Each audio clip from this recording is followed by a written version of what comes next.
I used to think love meant accepting someone completely flaws and all, but there is a difference between acceptance and allowing yourself to be disrespected. I learned that the hard way. My wife Sarah seemed like everything I ever wanted.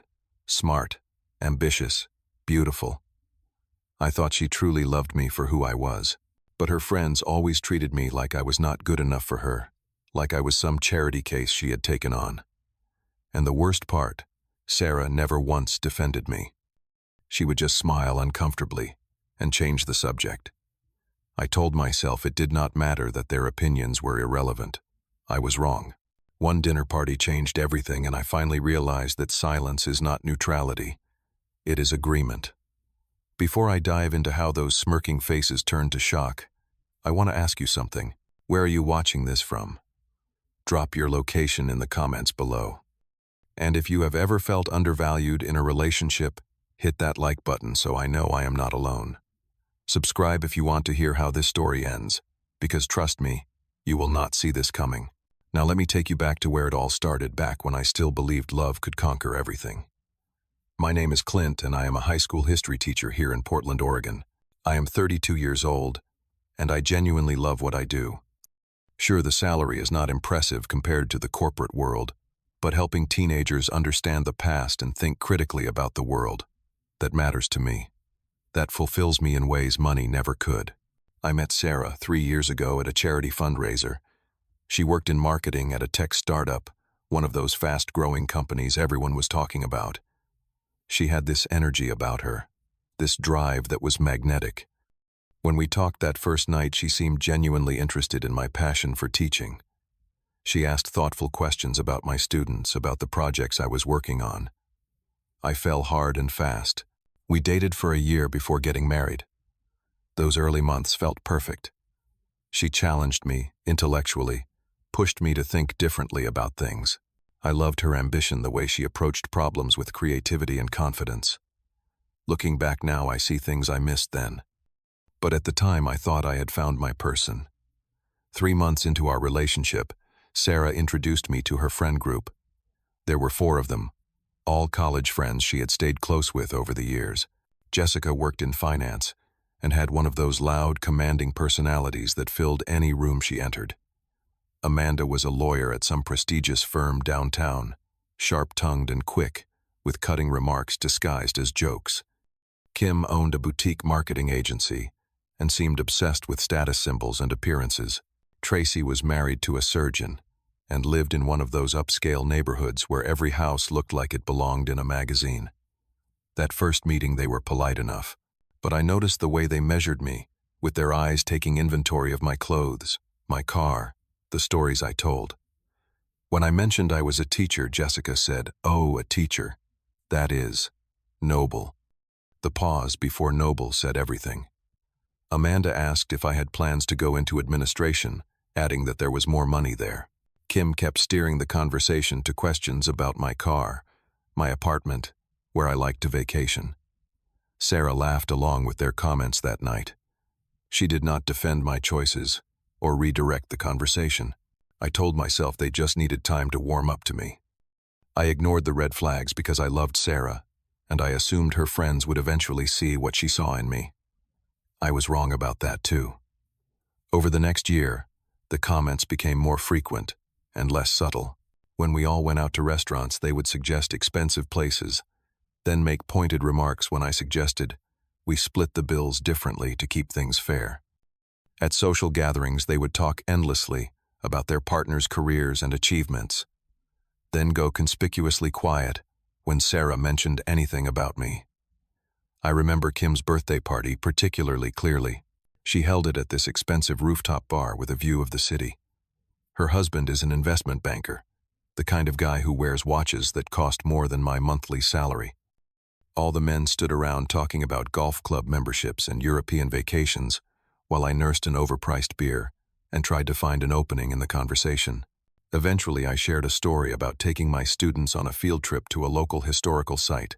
I thought it was a good story, how engaged the kids were, how one student who usually struggled in class had asked the most insightful questions.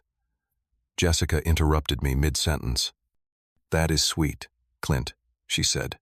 But when are you going to focus on real career growth? The group laughed. Sarah smiled uncomfortably but said absolutely nothing. Then there was the couple's weekend trip. Everyone else drove luxury SUVs while I showed up in my practical Honda Civic. Tracy's husband made a show of asking if I needed them to chip in for gas, smirking as he said it. Amanda turned to Sarah and said, "You are so understanding. Not every woman would be okay with this lifestyle." She gestured vaguely at me in my car. Sarah blushed and responded quietly, "Clint has other qualities." Other qualities. Like I was some disappointing package that came with a few redeeming features to make up for my obvious shortcomings. That comment felt like a knife between my ribs, but I swallowed the hurt and pretended everything was fine. I started feeling like I was not enough, like I was perpetually outside the circle looking in. But I kept telling myself that Sarah loved me, and that was what mattered. I could handle her friend's judgment, as long as my wife had my back. Except she did not have my back. She never actively joined in the mockery, but her silence hurt more than their words ever could. About 6 months before everything fell apart, the friends became bolder. They stopped pretending their comments were jokes. One evening, they all came over to our apartment for wine night.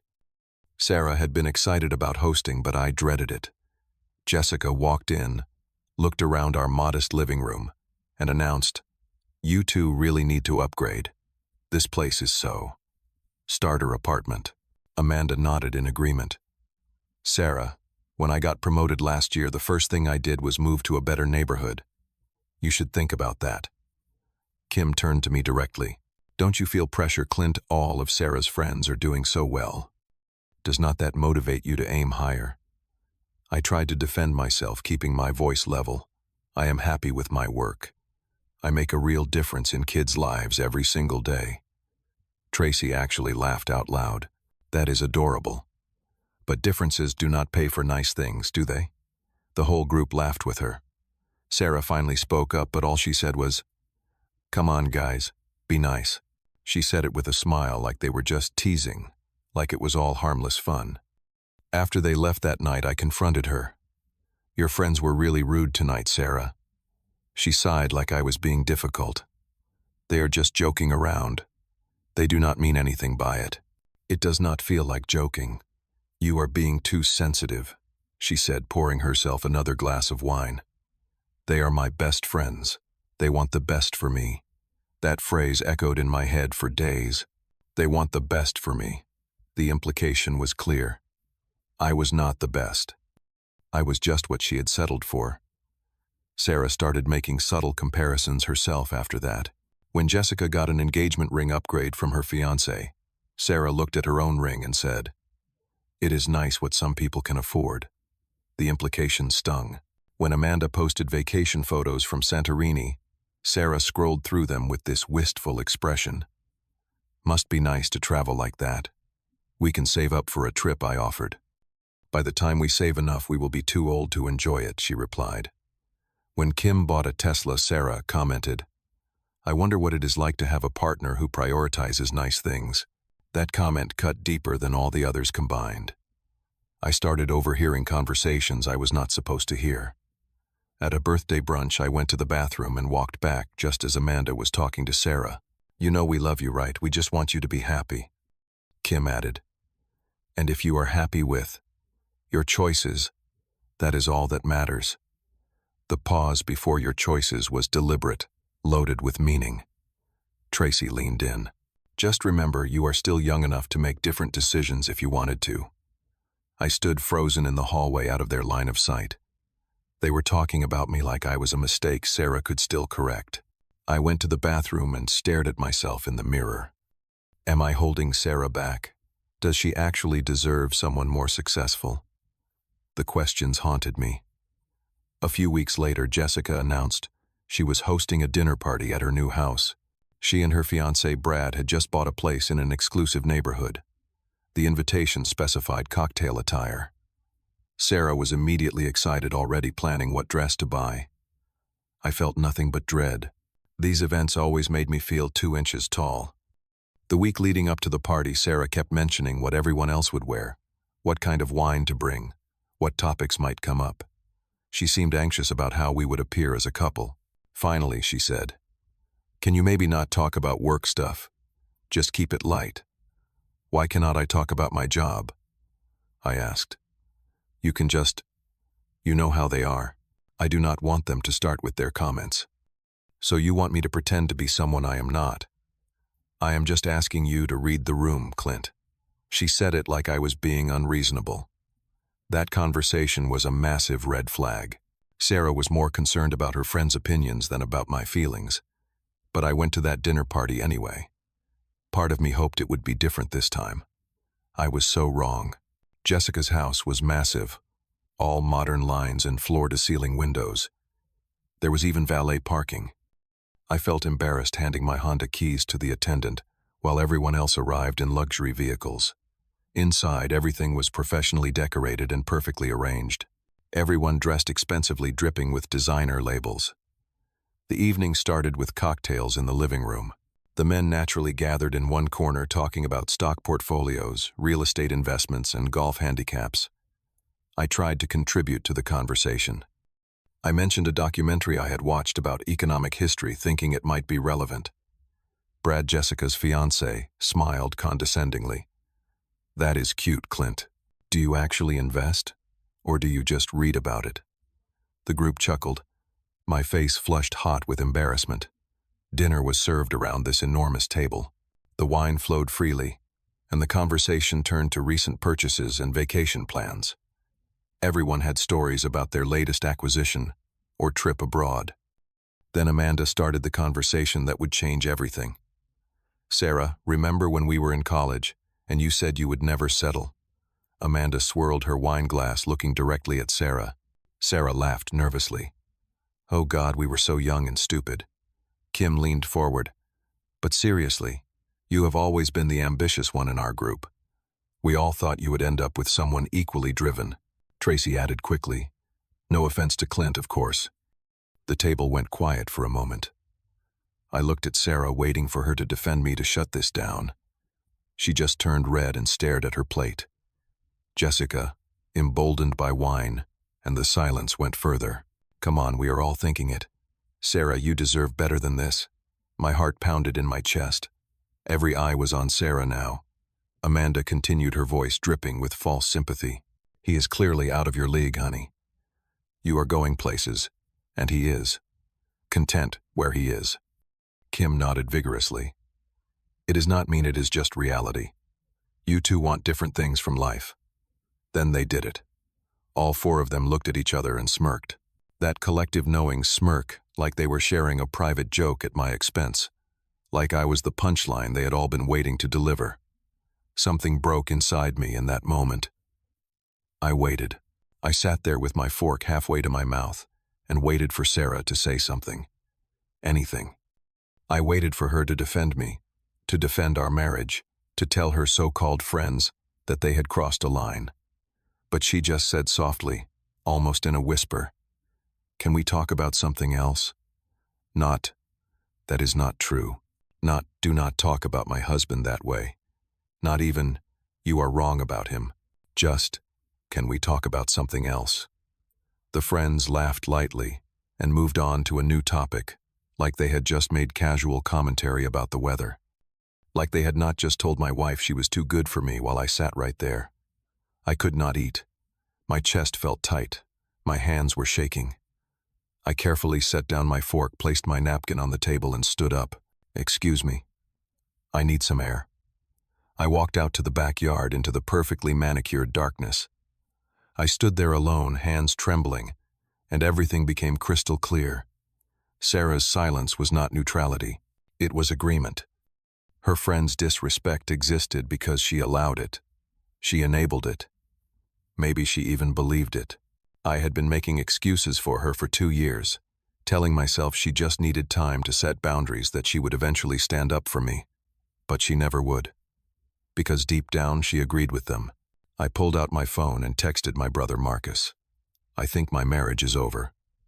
He called immediately, but I did not answer. I just needed to think, to process what had just happened. I walked back inside a few minutes later. The dinner party continued as if nothing had happened. Sarah looked up at me with guilty eyes, but still she said nothing. I had made my decision. I walked up to the table. Every conversation stopped. "Sarah, I am leaving. You can get a ride home with your friends." Sarah's eyes went wide. "Clint, do not be dramatic," Jessica scoffed. "See, he cannot even handle a little honesty." I turned to Jessica, my voice calm but firm. "You know what? You are right about one thing. Sarah and I do want different things." I paused, making sure everyone was listening. "I want a partner who respects me. She wants friends who validate her at my expense. I am out of her league, but not the way you think." I looked directly at Sarah. "When you decide whether their approval or our marriage matters more, you know where to find me." Then I walked out. Behind me I heard shocked silence then. Amanda's voice. "Oh my God, he is serious," Tracy said. "Sarah, go after him." But Sarah did not move. I drove home gripping the steering wheel, so hard my knuckles turned white. Years of small disrespects came flooding back.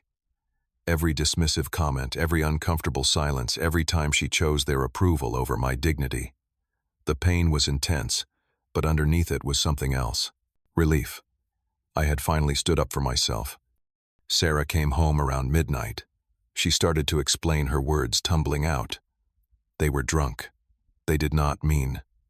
I interrupted her. "I am sleeping in the guest room. Tomorrow we talk." The next morning I laid it all out for her. "I am not asking you to choose between me and your friends, but I am telling you that I will not be in a marriage where I am treated like a consolation prize.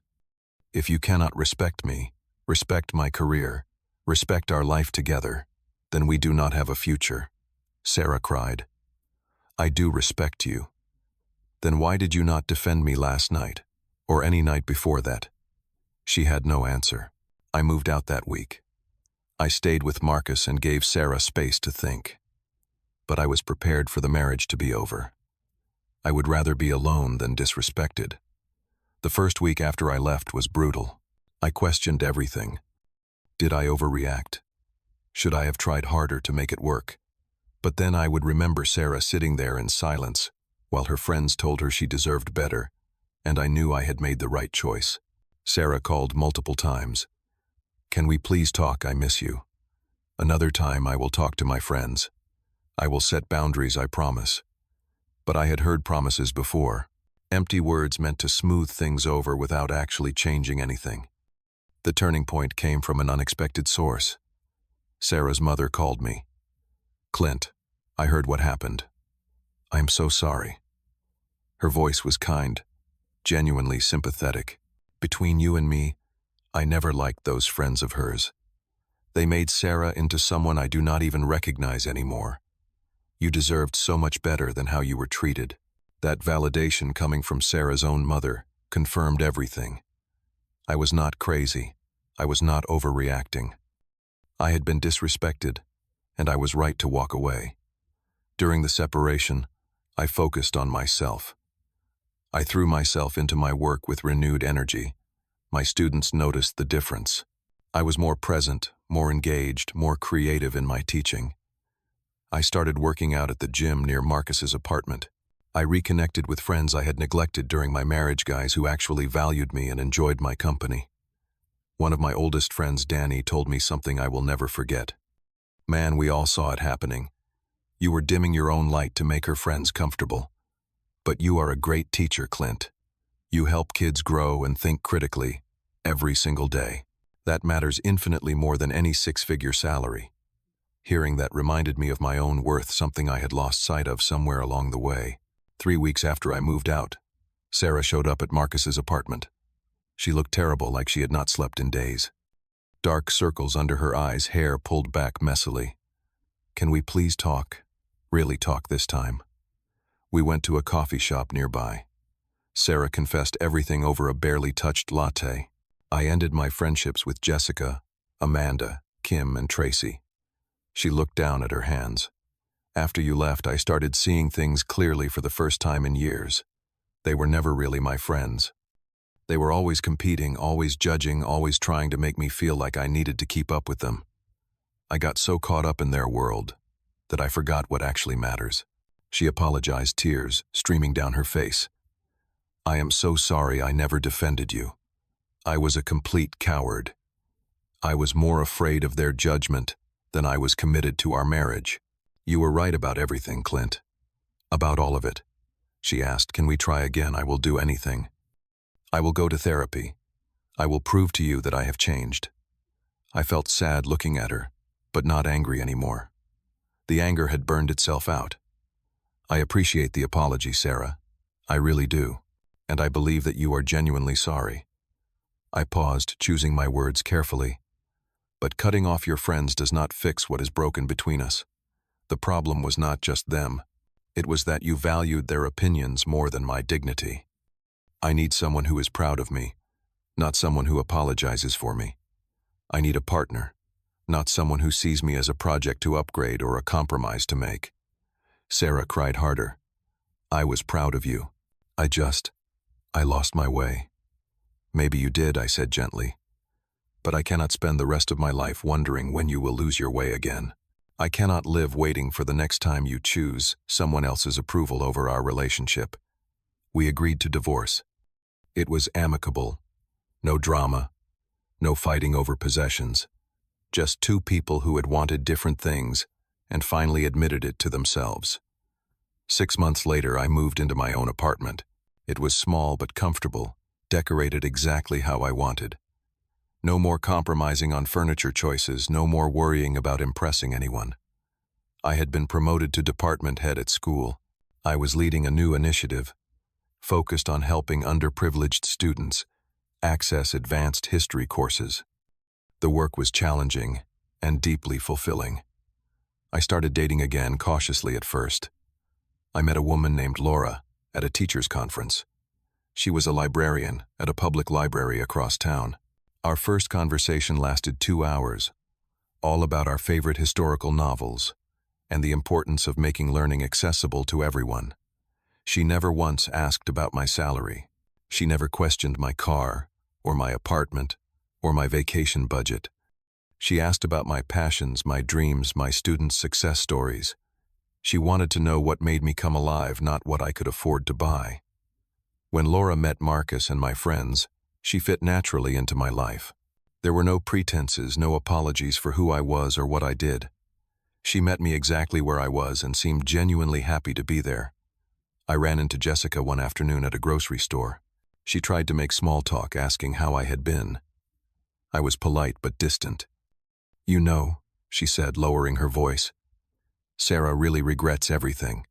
She talks about you sometimes." "I am sure she does," I replied. "I hope she finds what she is looking for." And I meant it. There was no bitterness left, just acceptance. Sarah and I were not meant to be together. We had wanted fundamentally different things, valued different qualities in a partner. I learned something crucial through all of this. Respect is not negotiable in a relationship. You cannot love someone into valuing you. The right person will not need convincing to defend you or be proud of you. My career, my choices, my life were never the problem.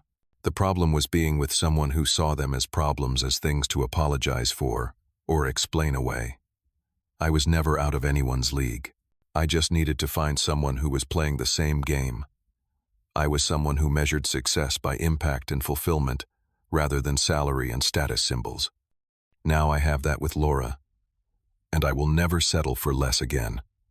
Sometimes the bravest thing you can do is walk away from someone you love, because loving yourself has to come first. And when you finally do that, when you finally believe in your own worth, the right people will love you exactly as you are. So let me ask you something. Have you ever stayed in a relationship where you were not valued the way you deserved? Have you ever had to walk away from someone you loved because respect was missing? Drop your thoughts in the comments below. I would love to hear your stories. If this resonated with you, please hit that like button. Subscribe to this channel if you want to hear more real stories about relationships, boundaries, and finding your self-worth. And share this video with someone who might need to hear that they deserve better. Thank you so much for listening to my story. I hope it helps someone out there realize that you should never have to shrink yourself to fit into someone else's life. You deserve someone who celebrates you, not someone who apologizes for you. Take care of yourselves out there. Remember your worth, and never let anyone make you feel like you are not enough.